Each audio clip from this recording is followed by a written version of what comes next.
Today, we're going to try to crack the code on baseball, and we're going to do it by looking at two totally different, almost parallel universes that tried to capture its essence. One of them uses dice and cardboard to meticulously recreate every single play. The other, it uses a single, powerful math formula to predict a whole season. So let's see how these two worlds collide in the hunt to understand the game. So think about this for a second. How do you take all the stats, all the drama, the crazy, almost infinite number of things that can happen over a 162-game season, and somehow cram all of that inside a box? I mean, it sounds completely impossible, right? Well, for decades, that's exactly what fans have been trying to do. This is the story of that quest. All right, so here's our game plan. First, we'll build a baseball season from the ground up, one dice roll at a time. Then, we'll see how the fan community found a flaw in the system and fixed it themselves.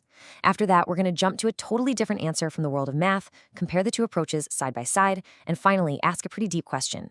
What does it even mean for a model of reality to be real? Okay, so our first stop takes us to the kitchen table, into the world of a legendary tabletop game called APBA. Now, this game set out to do something amazing, recreate the entire sport from the bottom up, one single at-bat at a time. You know, the real magic of this game is its core idea. You have to think of each player card as that player's statistical DNA. Seriously, it's not just their batting average and home runs. No, it's a complete profile of who they were that season, their tendency to hit doubles, their patience to draw a walk, even how likely they were to ground into a soul-crushing double play. It's all baked right into the numbers on that card. And the genius of it all is how simple the mechanics are. It's literally just 3 steps. You roll 2 dice, which gives you a number between 11 and 66. Then you find that number on the batter's card. And finally, you look up the result on the game boards to see what happened. That's it. Because the system is so elegant, you can play a full 9-inning game in like 20 to 30 minutes. And this right here gets to the heart of what the game's founder, J. Richard Seitz, was trying to do. He wasn't just trying to copy stats from a page. He wanted to capture the feeling of being in the dugout. That moment when the dice are in your hand, it stops being about probability. You feel like you're actually in the game, trying to will that home run into existence.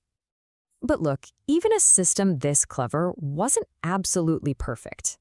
And of course, the most dedicated fans, I mean the ones who are truly obsessed with getting it just right, they eventually found a tiny little flaw in the game's logic, and they took it upon themselves to fix it.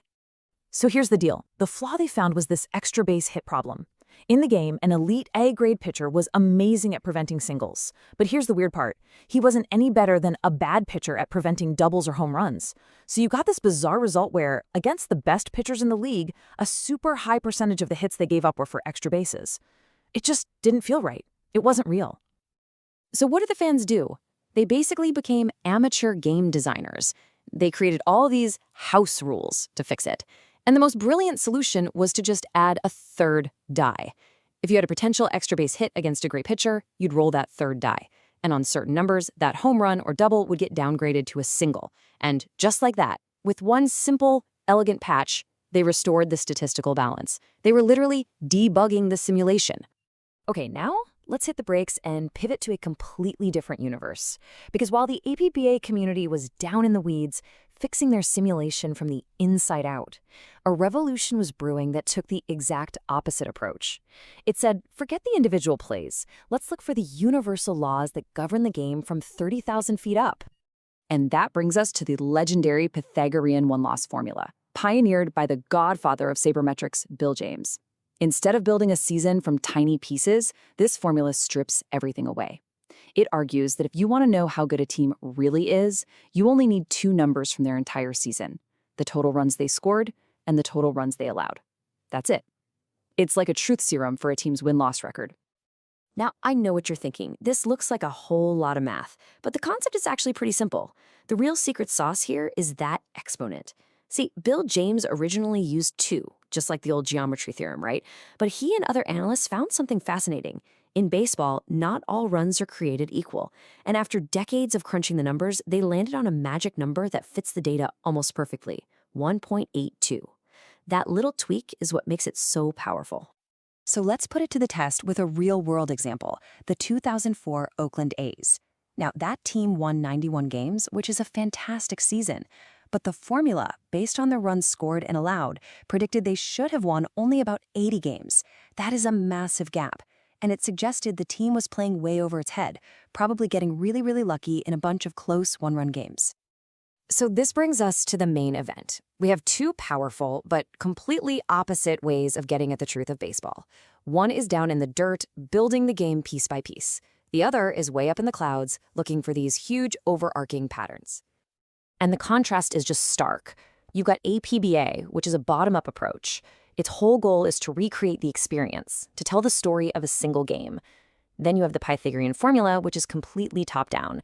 It's not worried about experience. Its goal is to predict the outcome, to find the true statistic of a season. It's kind of crazy that they're both modeling the exact same sport, but from opposite ends of the universe. But here's the thing.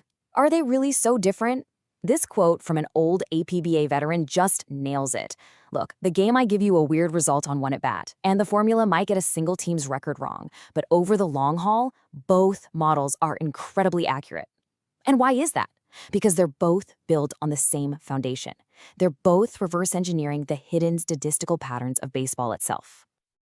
Which brings us to our final and maybe most important question. What does all of this tell us about our desire to understand the world? And what does it even mean for one of these models to be real? At the end of the day, it really doesn't matter if you're holding dice in your hand or a calculator. One path lets you get lost in the tiny details, while the other gives you the big picture view from above. But the human drive behind both is exactly the same, to take the beautiful chaos of reality and find the patterns that help us make sense of it. They're both just models, different but totally complementary ways of trying to represent a complex world. So I'll leave you with this final thought to chew on. What's a better reflection of reality?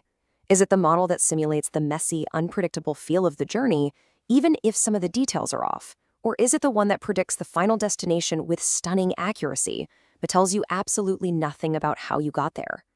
The journey or the destination? Which one is more real?